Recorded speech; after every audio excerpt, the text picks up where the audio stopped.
And now, the KAIST CBE Podcast.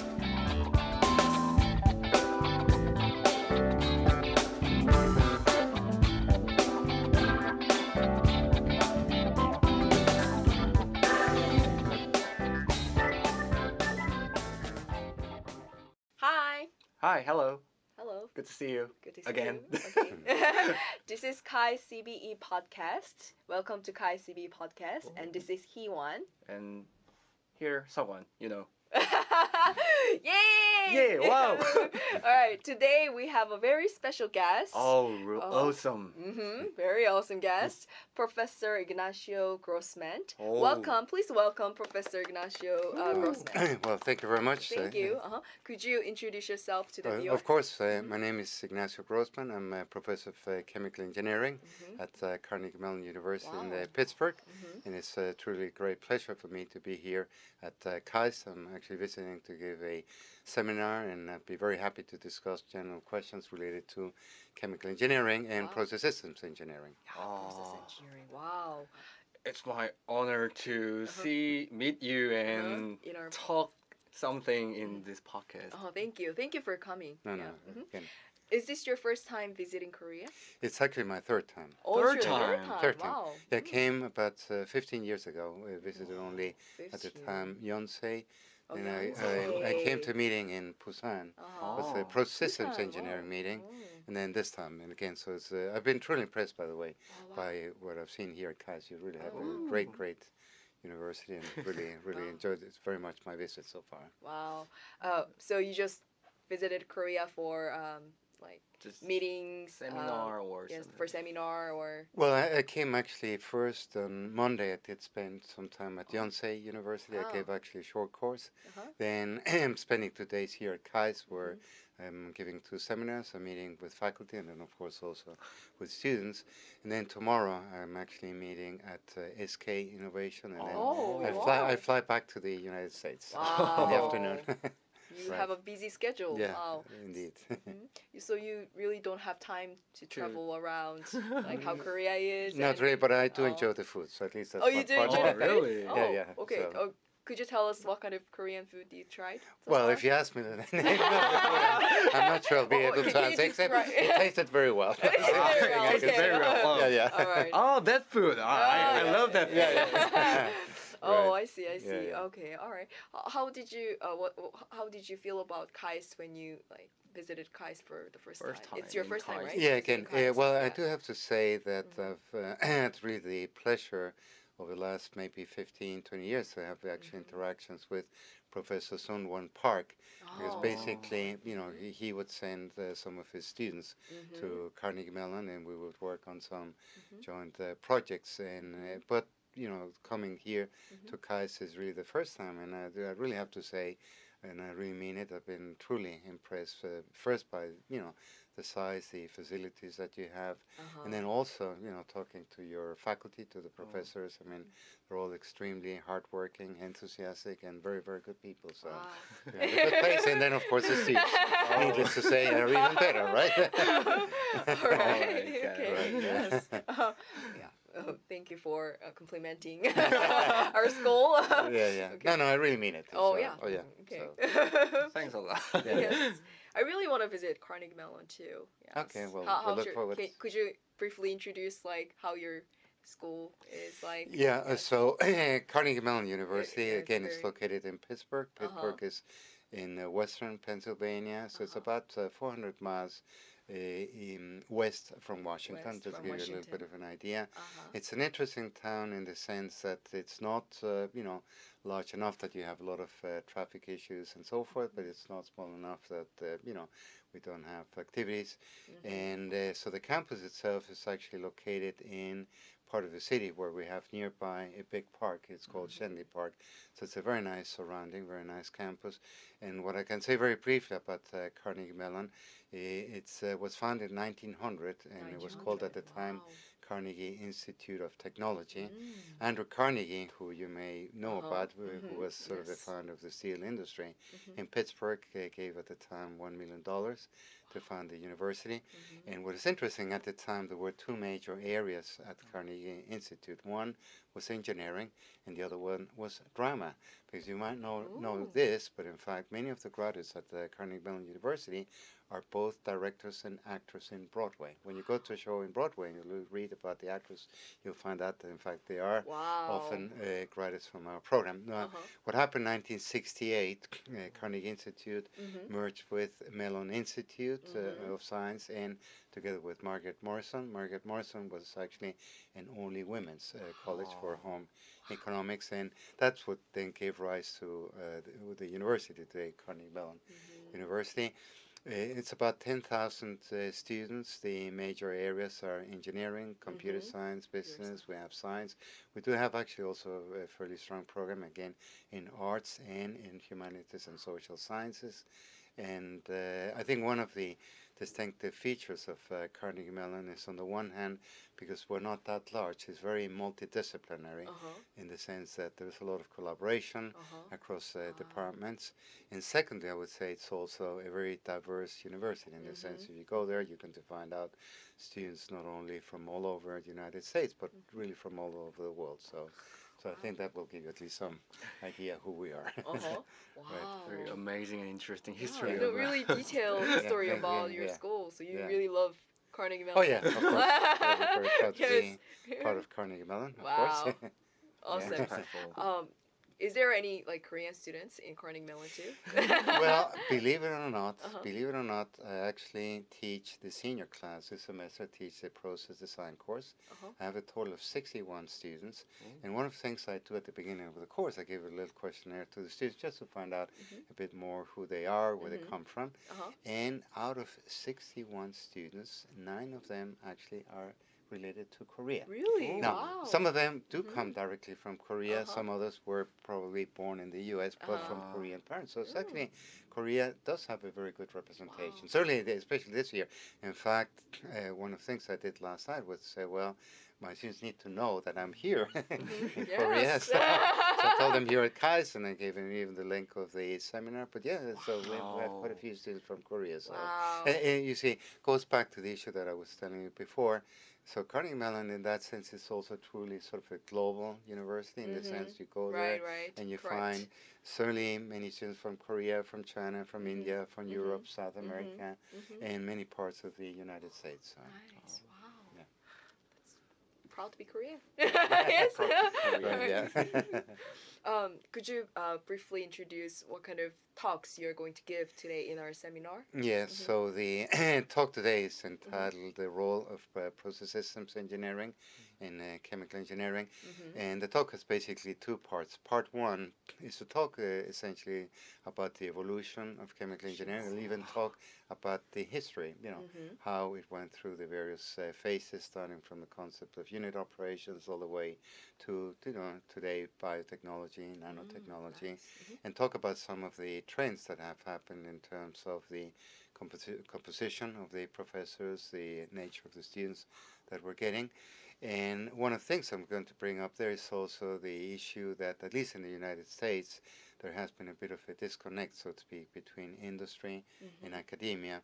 But I think if we go beyond that, one of the things that we're definitely seeing as a major trend is the idea that the major next challenge is in many ways the areas of energy and sustainability. So I think in that sense that I view as being sort of a new frontier.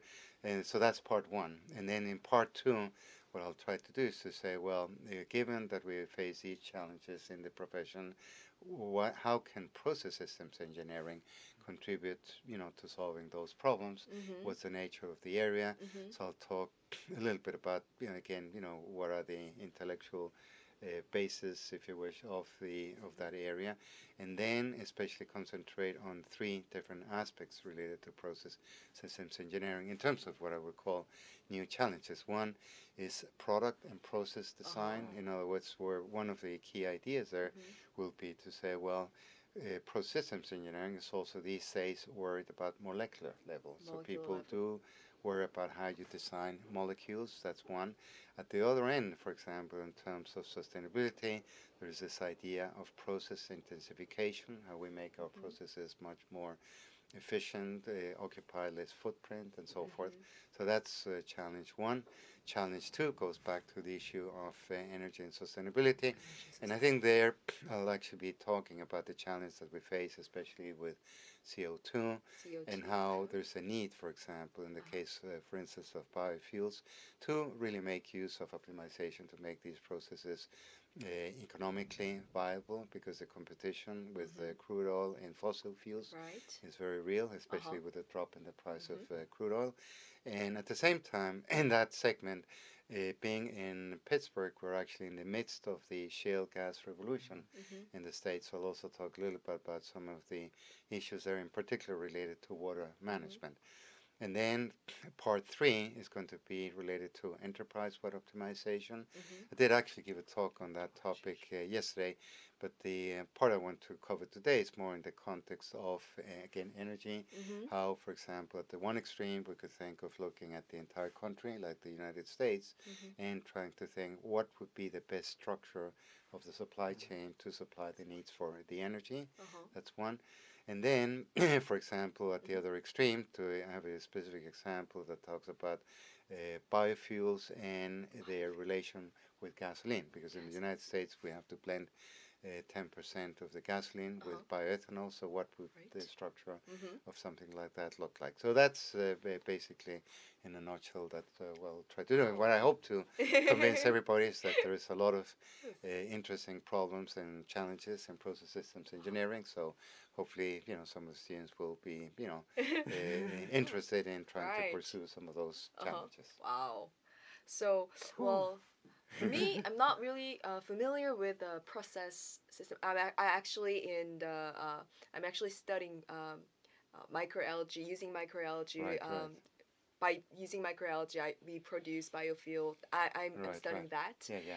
So I actually do a lot of experiments, like with flask and like chemicals and stuff like that. Yeah. But processing system is like more like is it more like simulations, or I'm not really. Yeah. Well, if I had to give sort of a definition of process systems engineering, the way to think about it is basically both methodologies and approaches that can support the decision making for the development of products and processes for chemical engineering. Now, having said that, what does that exactly mean? Well, there are, of course, some basic areas that support process systems engineering. One of them is, to begin with, process knowledge. So obviously, for example, what you mentioned with microalgae, if you do biofuels, you do need to understand what the basic reactions are, the fact that you have, for example, dilute separations and so forth. Secondly, you do need to have also, because that's very much part of process systems engineering, the idea of doing mathematical modeling with the purpose of performing simulation, as you mentioned before. And for example, in some cases, conventional processes, we have simulators maybe like Aspen, where you already have some existing models. But but when you do biofuels, often some of the units might not be available, so you do need to have, as you say, experimental data to adjust some correlations. And so at any rate, so that's a part of simulation. Then the other aspect is optimization. Optimization is also very key, because one of the things that makes chemical engineering very interesting, I think, is the idea of connecting science, if you wish, with businesses. In other words, how do we convert basic raw material into useful products, but do it in a way where, first of all, from an economic point of view, it's actually something that is realizable, it is a viable project. And of course, within that, then there's other measures like the sustainability, environmental impact, and so forth. And then part of that also has to do with systems and process control, because when you operate a plant, you need to worry about the dynamics of a process and how to control the process. And then I would say the other sort of two areas that are supporting process systems engineering, one is computer science. Computer science, why? Because, for example, we have issues on the one hand, how you handle big data when you operate a plant, how you process that. And then on the other hand, you also have the issue when you want to solve some of these models, they are really very, very large. So how do you make use of advanced computing to be able to solve these problems. And then lastly, one other aspect that might not be immediately obvious is the aspect of business, in the sense that we need to evaluate our processes, think of them as being part of a supply chain, being part of a process where you need to worry about things like planning, scheduling, and control. So I hope that might give you at least a little bit of a flavor. That was actually a lot what of it is. very Yeah. detailed information. Wow, thank Yeah, you. yeah. Okay. And I would like to ask, like, what was the most like attractive thing? I mean, you already like talked Yeah. about like really good things about process systems. Like, what was the most attractive part of the process system? So you like made to I'm going to do this field. Like, what made you choose this field? Well, I would say when you Uh-huh. do process systems engineering, I would say there's basically three different views, if you Okay. wish, that you can take. On the one hand, anybody who likes mathematics will probably Mathematics. like process systems engineering. Wow. Why? Because we have to model processes, we have to Right. formulate optimization models. So in terms of modeling the problems, solving them, it's a lot of math. So we always require students for, especially if you go to graduate school, master's, PhD, students need to have a good basis of math. So that's one aspect. Okay. Math. Now, the other aspect, I would say, is more the, let's call it the computer science aspect, in the sense that there are students who like, develop software, and software is definitely also one of the major products, if you wish, when you do process systems engineering. Why? Because you're basically producing a tool that is going to help to make people make decisions on how you design, how you operate a plan. So that's the second aspect. And the third aspect is applications. Application. Applications in the following sense. So, for example, let's take again the case of energy. That's of course a big issue with us right now. Again, as I mentioned, in being in Pittsburgh with shale gas, how do you build an infrastructure that is able to, capture the gas, process it, separate, because actually it's what is called wet gas. We have also ethane, propane, butane, in addition to the methane. How you, again, develop a model. So that's very much an example of application oriented. But since you mentioned algae, there's definitely also a very active area in process systems engineering. How do you design effectively biofuel processes? Now, the reason that's actually very important is that the big problem with biofuel type of processes is that if you're not very careful how you design them, they are not going to be economically Yes, viable. that's so true. I've seen some posters like doing exactly. process systems Yeah. on microalgae. Exactly, yes. yeah. So I hope that, Yes. so those are the three aspects. So in other words, just to summarize, one is the math, the other one is sort of the computer science software, the other one is specific applications related to, typically to some process. Yeah. Three aspects. Yes. Great. Process system. Wow, Yeah, that yeah. sounds very interesting. Yeah. But I doing microalgae, so but I guess he's kind of doing simulations too. I work with the molecular simulation. Okay, Yes. right. Yeah. It's a little different with the From the process simulation. system Yeah, but you see, so one of the things that's happened with process systems engineering is that traditionally, of course, it has concentrated at the level of units and at the level of the process. But actually, there's been trends towards two directions. One, at the molecular level. So it's actually people in process systems engineering that do what is called computer-aided molecular design.